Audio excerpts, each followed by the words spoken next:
আচ্ছা, আপনারা যারা বাদাম এবং বীজ খান, আপনারা কেন বাদাম এবং বীজ ভিজিয়ে খান না?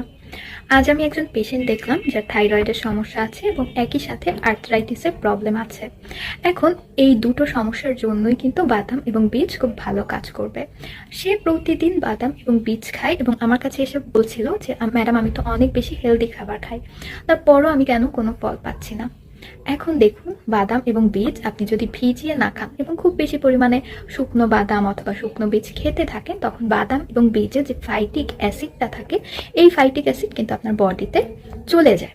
এই ফাইটিক অ্যাসিডটা কি করে জানেন? এটি আপনার অন্যান্য খাবার অথবা এই বাদাম বীজের মধ্যেই যে উপকারী নিউট্রিয়েন্টগুলো আছে, যেমন ম্যাগনেসিয়াম, জিঙ্ক, এগুলো কিন্তু ফাইটিক অ্যাসিড আপনার বডিতে শোষণ হতে দেয় না। আপনার বডি এই উপকারী নিউট্রিয়েন্টগুলো অ্যাবজর্বই করতে পারে না এই ফাইটিক অ্যাসিডের কারণে। এজন্য অবশ্যই বাদাম এবং বীজ ভিজিয়ে খাবেন, তাহলে ফাইটিক অ্যাসিডের পরিমাণটা একটু কমে এবং এই বাদাম এবং বীজের পুষ্টিগুলো সঠিক পরিমাণে আপনার দেহে অ্যাবজর্ব হয়। তাই অবশ্যই স্বাস্থ্যকর শুধুমাত্র খেলেই হবে না, প্রপারলি জেনে একজন নিউট্রিশনিস্টের সাথে কনসাল্ট করে এরপরে আপনি স্বাস্থ্যকর খাবারগুলো গ্রহণ করুন।